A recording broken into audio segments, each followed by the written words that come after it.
તો નંબર 1 ઉપર આવે છે મારુતિની વેગેનર LXi ગાડી। આ ગાડી 2020નું મોડલ છે। વીમો પાસિંગ ગાડીમાં ચાલુ છે।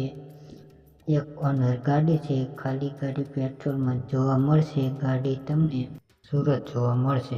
ગાડીમાં લોન પણ થઈ જશે। ગાડીની કિંમતની વાત કરીએ તો ગાડીની કિંમત છે 4,25,000 કિંમત રાખેલી છે। તેમાં પણ થોડોક ફેરફાર કરી દેવામાં આવશે। અને જો તમારે ગાડીવાળા ભાઈ સાથે વાત કરવી હોય તો વિડીયોમાં તેમનો નંબર આપેલો છે। હવે આપણે વાત કરીશું બીજી ગાડીની। તો નંબર 2 ઉપર આવે છે ચેવરોલેટ ગાડી। 2010નું આ મોડલ છે। 2 ઓનર આ ગાડી છે અને આ ગાડી તમને પેટ્રોલમાં જોવા મળશે। ગાડીમાં વીમો પાસિંગ કમ્પ્લીટ ચાલુ છે। ગાડીના નવા tyre, power window, power steering ગાડી છે અને આ ગાડી તમને ભાવનગર જોવા મળશે। ગાડીવાળા ભાઈનો નંબર તમને આ વિડીયોમાં આપેલો છે, તો તેમની સાથે રૂબરૂ વાત કરીને ગાડી લેવા જાઓ।